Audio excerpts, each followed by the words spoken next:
folks, I'm Chris and I'm your Commander Mechanic, here with another Philosophy Friday.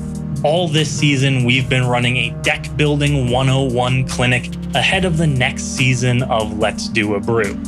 But before we get started, I wanted to remind everybody about our Patreon. If you enjoy our content, consider supporting us. We have great goodies like patron-exclusive content, the ability for you to give direct feedback to me to help improve our content, and even front-of-the-line tune-up access. You can check us out at patreon.com/CMDR mechanic. First things first, there's no one right or wrong way to build a commander deck. It is all subjective and differs based on themes, mana curves, power levels, and goals. We'll use this as a general guide for building a baseline deck. Previously, we've discussed deck building structure, card evaluation, and gaining advantage in game. But today we'll be discussing, for some, one of the most important aspects of EDH. How does your deck win? Specifically, what are your paths to victory and how many routes should you take to get there? This should always be in the back of your mind during deck building because, ideally, it will be what you are working towards each and every game. This is the one core function of your deck, and your card choices should reflect that. Overall, there are several ways to win a game in EDH. Reducing life totals, commander damage, infect, infinite combos, or alternate win conditions. Make sure your deck has several routes to victory. The most common win condition is reducing life totals. This could be through a massive Exsanguinate, swinging with a board buffed by Craterhoof Behemoth, or dozens of Impact Tremor triggers.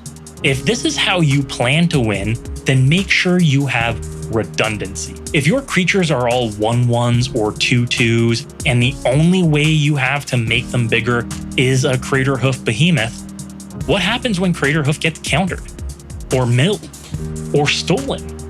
You need redundancy. Redundancy can be thought of as making your deck more consistent, and consistent is good. It means you can do what you want to do reliably. So if your deck makes a ton of mana to pour into a massive X spell, make sure you have more than one X spell in your list, or more than one way to make massive mana.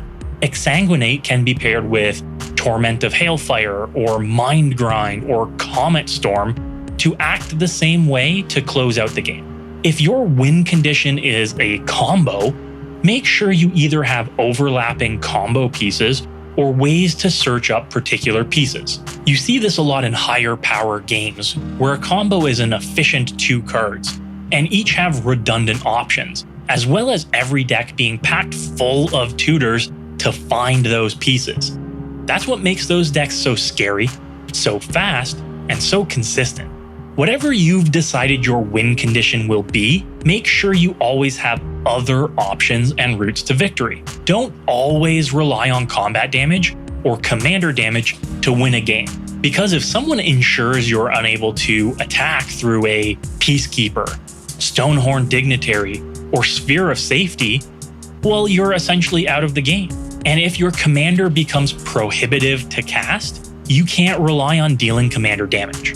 Make sure you have outs around those roadblocks. Make sure your game plan can be flexible. We've talked about flexibility in our video on advantage, so carry that flexibility through to your strategy for winning. Personally, I am always an advocate of having some kind of combo win con in your deck. That ensures that along the course of a game, you can assemble enough pieces to just end the game. While some people love sitting around for a 4, 5, or 6 hour massive game of Commander, some people prefer to use their allotted game time to play 4 or 5 or 6 games instead. And that means you need to close out the game. A combo is a way to ensure you have inevitability. It's like your deck's internal clock that strikes midnight and ends the game. It's like a long fuse on a bomb, or a room slowly filling with water and your opponents are the ones trapped inside. Your primary game plan should still be the main focus of your deck during building, even if it is combat damage or life loss or big flashy spells.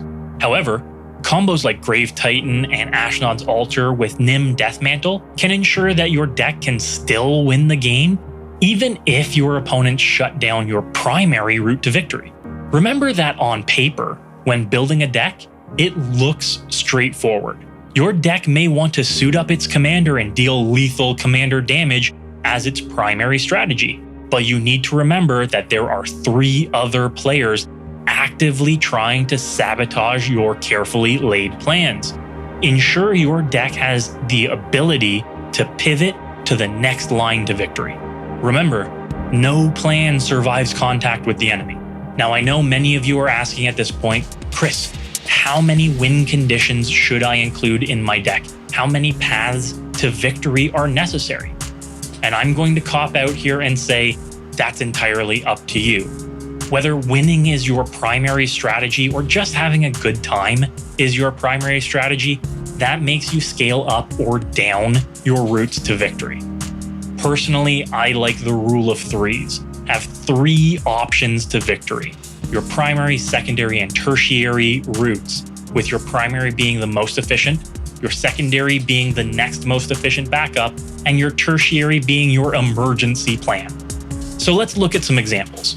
Let's say your primary win con in an Unesh Cryosphinx Sovereign deck may be to beat in with big flying sphinxes while accruing card advantage from Unesh's trigger to protect your board. But your secondary win con may be through milling your opponents with cards like Teferi's Tutelage, and in this case the very flavorful Sphinx's Tutelage, and a massive draw spells. And your combo win con can be through self-mill, Thassa's Oracle combined with Mesmeric Orb and Basalt Monolith. In another example, let's say you've got an Atraxa deck where your primary win condition is through Infect. Get 1 counter on each opponent with an Ichor Rats, then stack Proliferate effects. Your secondary win con could be Planeswalkers paired with Doubling Season to get their powerful ultimate abilities and emblems out quicker. And then a good combo win con would be with enchantments like Helix Pinnacle or Simic Ascendancy, where you can dump any unused mana you have into them each turn to move towards winning the game outright while proliferating the counters on them. One final example. Calamax the Stormsire. Your primary win con is to use spell doublers and Calamax's ability to make him large enough to one-shot an opponent through commander damage. Your secondary win con is to double your ramp and burn spells to deal enough direct damage to everyone on the table at once to close out the game.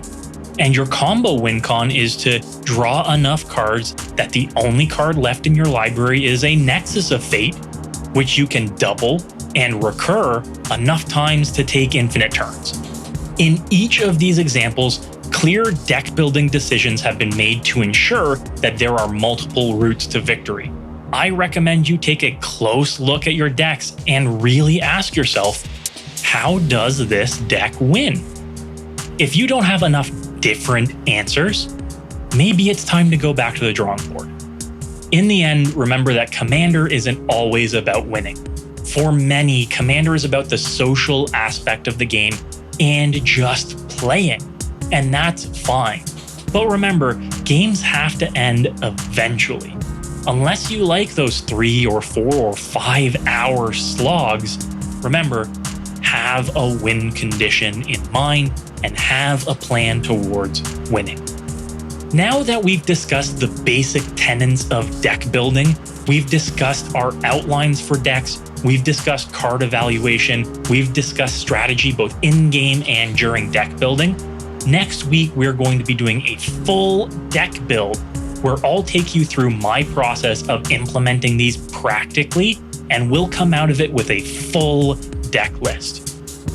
In the meantime, if you've got any views on win conditions in decks, if you've got favorite win conditions that you include in many of your decks or that work really well for you, let us know in the comments below. I love hearing from you. And until next time, everyone, good luck and have fun. All advice in this video is advice only. Commander is about having fun your way. Don't let anybody tell you how to play EDH.